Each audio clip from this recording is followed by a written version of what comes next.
So I don't know how you like Facebook, but I hate Facebook. I hate Facebook. Why? Because I can't go on Facebook without someone saying something stupid. Because it's right there. You go, boom, someone says something stupid, and then you know the person, and then if you say something, it just starts a fight. And boy, it's a good way to lose friends. The thing I say about Facebook is that. You find out that, a lot of your friends are assholes. You're like, oh, look, I didn't know you were a racist. Look at that. Oh, I didn't know you hated workers and you had disdain for the people poorer than you. Oh, you're kind of a piece of... So I hate Facebook, and it's insidious. And, they're the ones, they're going to try and tamp down on fake news. Fake news is the New York Times, CNN, and MSNBC. That's fake news. All that is trying to stop real news from people like me who see through the corporate bullshit. That's what, when they all want to get rid of fake news, you want to get rid of news. You guys love propaganda. You going to get rid of the New York Times because their fake news led us into Iraq. Guess what? We're still there. Should we get rid of them? How about the Washington Post, who wrote 5-to-1 negative articles about Bernie Sanders? They're wrong. Should we get rid of them? We get rid of the Washington Post because they're fucking wrong about everything? Well, Mark Zuckerberg, people are saying, the guy who runs Facebook, they're saying that he is looking to run for president in 2020, which it looks like he is. He's giving these dumb speeches. You can't believe, if you go read his stupid posts on Facebook, it's unbelievable. He's talking like a politician, which is the exact opposite of what people want to hear. Well, get this. I was reading this article about him. It says Mark Zuckerberg sues hundreds of Hawaii families to force them to sell their land. That's not very presidential. I always thought Mark Zuckerberg was a regular down-to-earth billionaire. Turns out he's just as big a dick as all the other billionaires. Isn't that weird? The Facebook founder has launched a legal action in an attempt to make his 700-acre beachfront estate on the island of Kauai more private.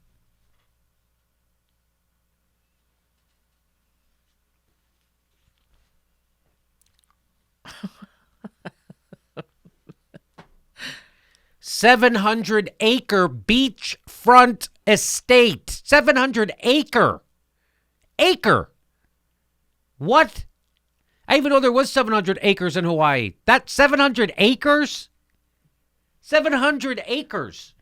Steph, look, how big is an acre? Oh, my God. It's an big, acre. Jimmy. I'm going to guess an acre is 3,500 square feet. Am I wrong about that? I bet I am. An acre is equal to about 76% of a football field. How many square feet?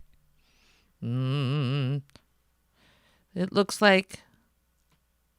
You can't just Google. No, I'm looking at it right now. 43,560 square feet. 43,000 square feet is an acre.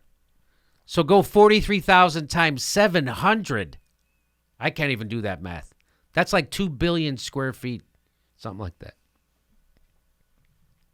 Boy, that guy likes his privacy, huh? And under legislation dating back to 1850, known as the Kuleana Act, almost a dozen native families currently have the right to live on small sections of the land within the billionaire's property. God, I love Hawaii. This is according to the Honolulu Star-Advertiser. So get that. So there's almost a dozen native families that currently have the right to live on small sections of that 700-acre beachfront resort that he lives at. Mr. Zuckerberg is understood to have filed suits called quiet title actions against several hundred Hawaiian people through different companies he owns.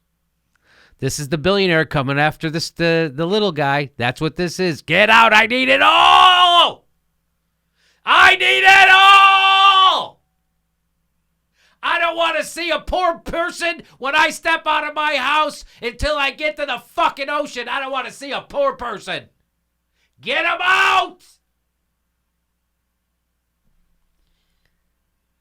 Some owners of the land are now dead, and the owners of the plots can be difficult to trace.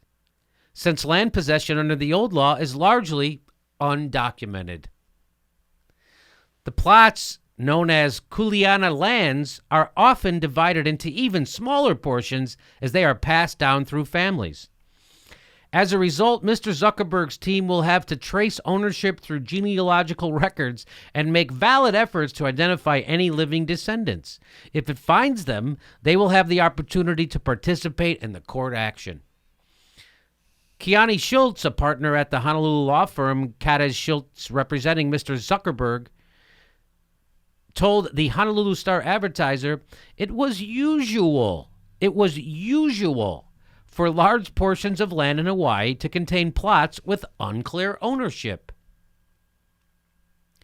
Quiet title actions are the standard and prescribed process to identify all potential co-owners, determine ownership, and ensure that if there are other co-owners, each receives appropriate value for their ownership share, Mr. Schultz said. I don't think you're going to be president. He's 708. God damn it. He's a young Trump. He's a little Trump. He's a little baby Trump. Let me see his tiny hands. Zuckerberg, let me see your hands. So there you go. That's a good story. Just thought I'd share that with you. That's Mark Zuckerberg trying to get rid of some poor people off his 700-acre beachfront property in Hawaii. You would think 700 acres would be too much to take care of, because it would be for me. You got to hire a grounds crew to take care of that. 700 square acres? Acres? How about 2 acres? How about you have 2 acres? How about 3 acres? You have 120,000 square feet. How much frickin' land do you need? Jesus. I can't stop 700 acres. So good luck becoming president, Mark Zuckerberg. I would say it's never going to happen because people see through you, but we have Don and Tanahans. So if people like you can keep half the country just as desperate as they are now and just as poor and broke with no future and no hope, if you can keep them like that for another 4 years, you might win. Hey, we're doing another live Jimmy Dore show January 30th. That's a Monday night, 8 p.m. in Burbank, California. There's a link for tickets right underneath here. Click on the link. We'll see you January 30th for the next live Jimmy Dore show.